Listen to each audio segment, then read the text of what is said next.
everyone. Our today's session name is Growth Stages of Paddy Part 2. पिछले lesson में आपने Growth Stages of Paddy Part 1 को देखा. Objectives of this session. In this session, students will be able to know growth stages of paddy, which are germination, vegetative phase, reproductive phase, ripening phase. The seedling stage starts right after the first root and shoot emerge and lasts until just before the first tiller appears. During this stage, seminal roots and up to 5 leaves develop. पहली जड़ और shoot उभरने के ठीक बाद अंकुर शुरू होता है और पहली टिलर के प्रकट होने से ठीक पहले तक रहता है. इस अवस्था के दौरान 5 पत्तियों तक की जड़ें विकसित होती हैं. सबसे पहले मैं आप सभी को ये बता दूं कि धान के बहुत से प्रकार होते हैं, जैसे अगेती फसल, वर्षा ऋतु की फसल, ग्रीष्मकालीन फसल. अगेती फसल को मई जून में उगाया जाता है, जबकि सितंबर और अक्टूबर में काटा जाता है. वर्षा ऋतु के धान को जून जुलाई में बोया जाता है, नवंबर और दिसंबर में काटा जाता है, और ग्रीष्मकालीन धान को नवंबर दिसंबर में बोया जाता है और मार्च अप्रैल में काटा जाता है. Growth phases. Rice plants takes around 3 to 6 months to grow from seed to mature plants. धान का पौधा 3 से 6 महीने में वृद्धि करता है और एक मैच्योर प्लांट बनता है. Depending on the variety and environmental conditions, they undergo 3 general growth phases: vegetative, reproductive and ripening. चावल के पौधे विभिन्न प्रकार और पर्यावरणीय स्थितियों के आधार पर बीज से परिपक्व पौधों तक बढ़ने में लगभग 3 से 6 महीने लगाते हैं. वे 3 सामान्य विकास चरणों से गुजरते हैं: वनस्पति प्रजनन और पकना.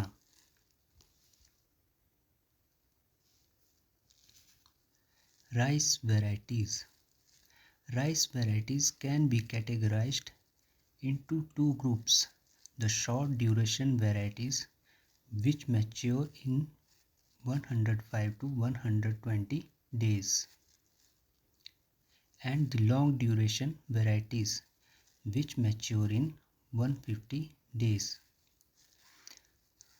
हम चावल के समूहों को 2 समूहों में वर्गीकृत कर सकते हैं: लघु अवधि की किस्में जो 105 से 120 दिनों में पककर तैयार हो जाती हैं, और लंबी अवधि की किस्में जो 150 दिनों के अंदर अंदर पककर तैयार हो जाती हैं.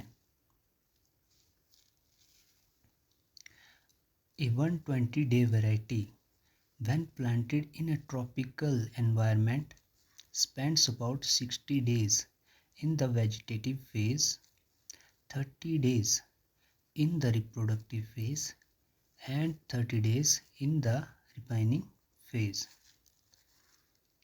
एक 120 दिवसीय विविधता जब एक उष्णकटिबंधीय वातावरण में लगाया जाता है, अर्थात जब 120 दिन वाली वैरायटी को उष्णकटिबंधीय वातावरण में लगाया जाता है, तो उसका वनस्पतिक चरण 60 दिन तक चलता है और प्रजनन चरण 30 दिन तक चलता है, और अंत में पकने का चरण भी 30 दिन खर्च करता है. first growth stage of paddy, that is germination. Germination in rice occurs when the first shoots and roots start to emerge from the seed and the rice plant begin to grow. चावल में अंकुरण तब होता है जब पहले अंकुर और जड़ें बीज से निकलने लगती हैं और चावल का पौधा उगने लगता है। आप भलीभांति पिक्चर में देख पा रहे होंगे कि यह एक धान का बीज है जो कुछ समय मिट्टी में रहने के पश्चात जल को अवशोषित करके अपनी जड़ों को फैलाना शुरू करता है। The germination rice seeds need to absorb a certain amount of water and be exposed to a temperature range of 10 to 40 degrees Celsius. This breaks the dormancy stage of the seed. अंकुरित होने के लिए चावल के बीजों को एक निश्चित मात्रा में पानी को सोखना पड़ता है और अच्छी वृद्धि के लिए 10 से 40 डिग्री सेल्सियस के तापमान की आवश्यकता पड़ती है। इतने तापमान में बीज की सुस्ती टूट जाती है।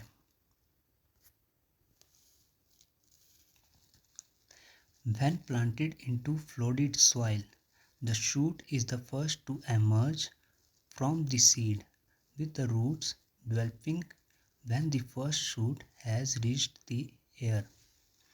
जब बाढ़ वाली मिट्टी में धान को लगाया जाता है तो अंकुर पहले बीज से निकलता है, जड़ों के साथ विकसित होता है जब पहली शूटिंग हवा तक पहुंच गई होती है।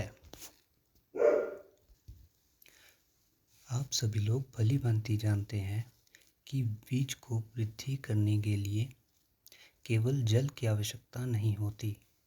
वृद्धि के लिए तापमान, जल और वायु, इन तीनों की आवश्यकता होती है। Number 2, vegetative stage. The vegetative phase is characterized by the development of tillers and more leaves and a gradual increase in plant height. वनस्पति चरण को टिलर और अधिक पत्तियों के विकास और पौधों की ऊंचाई में क्रमिक वृद्धि की विशेषता है। The number of days the vegetative stage takes varies depending on the variety of rice, but is typically between 55 to and 85 days. वनस्पति चरण के दिनों की संख्या चावल की विविधता के आधार पर भिन्न होती है, लेकिन आमतौर पर 55 और 85 दिनों के बीच होती है। The seedling stage starts right after the first root and shoot emerge and lasts until just before the first tiller appears. During this stage, seminal roots and up to 5 leaves develop. पहली जड़ और shoot उभरने के ठीक बाद अंकुर शुरू होता है और पहली टिलर के प्रकट होने से ठीक पहले तक रहता है। इस अवस्था के दौरान 5 पत्तियों तक की जड़ें विकसित होती हैं। The last vegetative phase starts when tillering begins, which extends from the appearance of the first tiller until the maximum number of tillers is reached. This typically happens 40 days after sowing. देर से वनस्पति चरण शुरू होता है जब तक tillering शुरू होती है, जो पहले टिलर की उपस्थिति से फैलता है जब तक कि टिलर अधिकतम संख्या तक नहीं पहुंच जाता। यह आमतौर पर बुआई के 40 दिनों के बाद होता है। Reproductive stage. The first sign that the rice plant is getting ready to enter its reproductive phase is a bulging of the leaf stem that concludes the developing panicle called the bothing stage. पहला संकेत यह है कि चावल का पौधा अपने प्रजनन चरण में प्रवेश करने के लिए तैयार हो रहा होता है। पत्ती के तने पर एक उभार आता है जो विकासशील हिस्सों को छुपा देता है, जिसे बूटिंग अवस्था कहा जाता है। Then the tip of the developing panicle emerges from the stem and continues to grow. Rice is said to be at the heading stage when the panicle is fully visible. फिर विकासशील panicle की नोक stem से निकलती है और बढ़ती रहती है। चावल पूरी तरह से दिखाई देने पर चावल को दी हेडिंग अवस्था में कहा जाता है। Flowering begins a day after heading has completed. As the flowers open, they shed their pollen on each other so that pollination can occur. Flowering can continue for about 7 days. शीर्षासन पूरा होने के एक दिन बाद फूल आना शुरू हो जाता है। जैसे ही फूल खुलने लगते हैं, वे एक दूसरे पर अपना पराग गिराने लगते हैं ताकि परागण भली भांति हो सके। लगभग 7 दिनों तक फूल जारी रह सकते हैं। Ripening stage. The ripening phase starts at the flowering and ends when the rain is mature and ready to be harvested. पकने का चरण फूल से शुरू होता है और फल निकलने तक समाप्त हो जाता है। जब बारिश परिपक्व होती है तो फसल कटाई के लिए तैयार हो जाती है। The stage usually takes 30 days. Rainy days or low temperatures may lengthen the ripening phase, while sunny and warm days may shorten it. The last 3 stages of growth makes up the ripening phase. इस चरण पर आमतौर में 30 दिन लगते हैं। वर्षा के दिन या कम तापमान के दिन पकने की अवस्था लंबी हो सकती है, जबकि धूप और गर्म दिन इसे छोटा कर सकते हैं।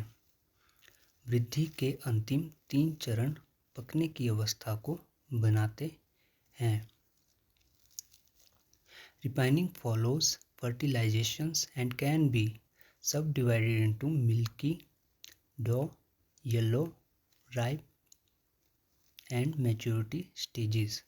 These terms are primarily based on the texture and color of the growing grains. पकने के बाद निषेचन होता है और इसे दूधिया, आटा, पीला, पका और परिपक्वता के चरणों में विभाजित किया जा सकता है। ये शब्द मुख्य रूप से बढ़ते अनाज की बनावट और रंग पर आधारित होते हैं। The length of ripening varies among varieties from about 15 to 40 days. Ripening is also affected by the temperature, with a range from about 30 days in the tropics to 65 days in cool temperature regions. पकने की अवधि लगभग 15 से 40 दिनों की किस्मों के बीच भिन्न होती है। शीतोष्ण क्षेत्रों में लगभग 30 दिनों से लेकर 65 दिनों की सीमा के साथ तापमान भी प्रभावित होता है। Overview: what we learn today. Growth stages of paddy, which are germination, vegetative stage, reproductive stage, ripening stage. I hope you all learn this lesson. Thank you.